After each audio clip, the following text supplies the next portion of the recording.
And let's talk about would there be strike tomorrow? I think negotiation is still going on. It's not very clear whether they are going to embark on indefinite strike tomorrow. But it looks like everything is getting to the point where possibly the strike will definitely be called off.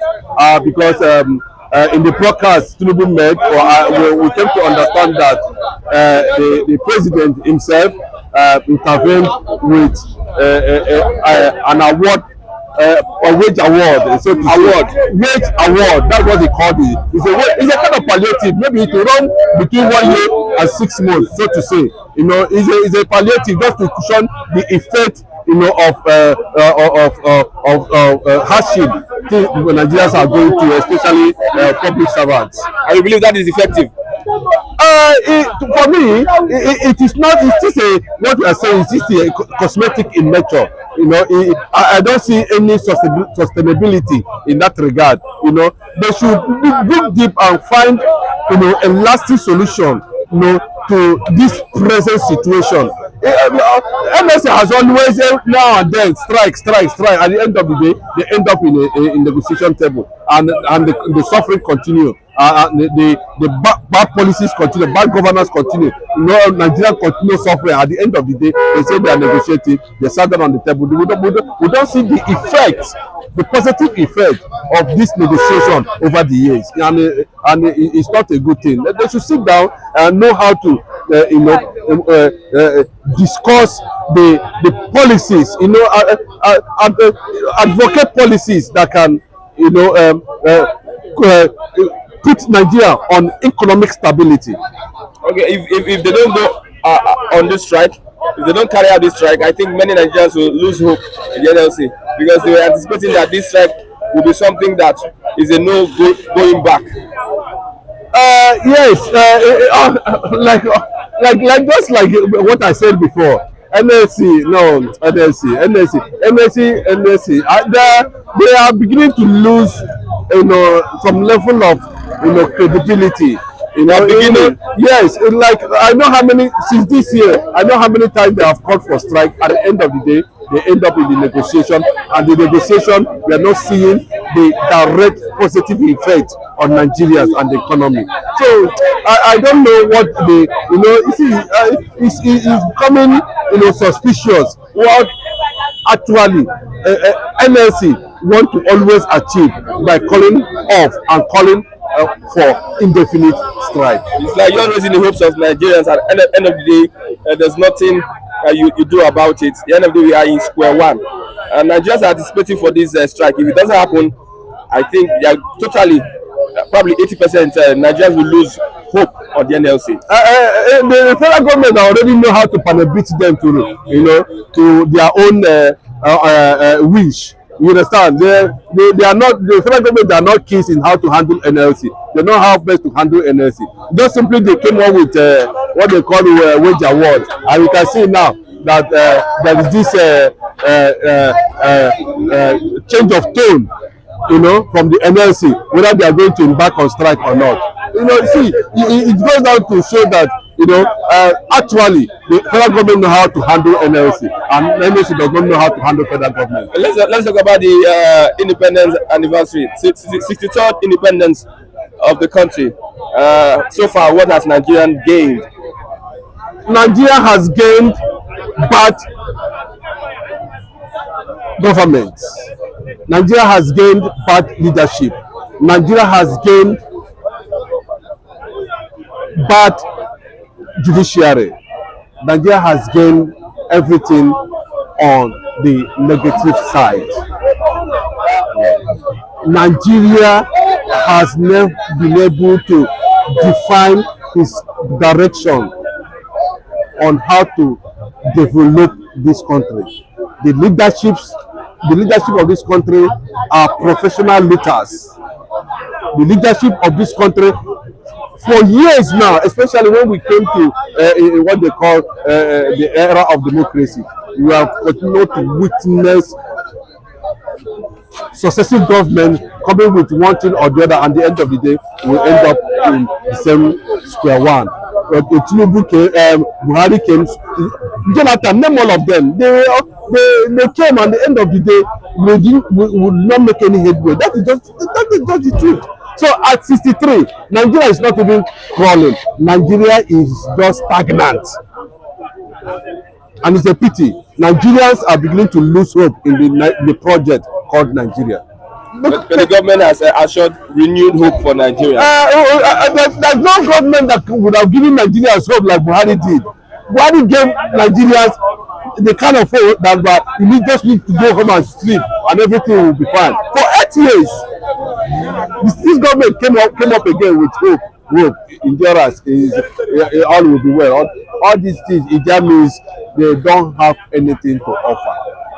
If they have something to offer, by now we would have been seeing the direction this government is going. So at 63, you can see Nigerians. Yesterday there was no celebration. Like what you normally see before. You see taxi drivers, Okada riders, everybody, private cars, green and white. Yeah, you understand? Even a church organizes turning a Nigerian flag up, and you understand, moving from one place to another, celebrating it didn't happen yesterday. People were just mourning instead of celebrating. So at 63, we have not gone anywhere. We are just behaving like an old English bread. And somebody said that we were never given independence in the first place. Yes, if they say we have not been given independence, as the thing in the first place. And yes, a lot of people have been calling that all these politicians, maybe they should be recolonized. They are calling for the colonization of our politicians, our governors, our leaders. Let them come and colonize them. Maybe that's where the problem is. Maybe after they have colonized them for another 10, 15, 20 years now, then maybe we'll be able to start experiencing what leadership is all about in this part of the world. So everybody that is saying that Nigeria is not independent, Nigeria needs to be colonized over and over again, I think that person is not far from the truth. Okay, let's move on with the certificate saga. Today, Atiku has been directed to have information on the academic records of Bola Tinubu, Chicago State University. Do you think this will be a game changer? I don't know how well until Chicago obeys court order and releases Tinubu's academic record. Then we will know whether what Tinubu have there as his academic record is true or not. Then we'll look at it. A, B, C, D. We'll look at it. If he tallies, then Tinubu is free to go. But if he does not tally, Tinubu does not need to stay there less than 24 hours. He should be impeached by the Senate. Yes, straight away. Because you sworn an oath. You cannot at that level now lie on oath.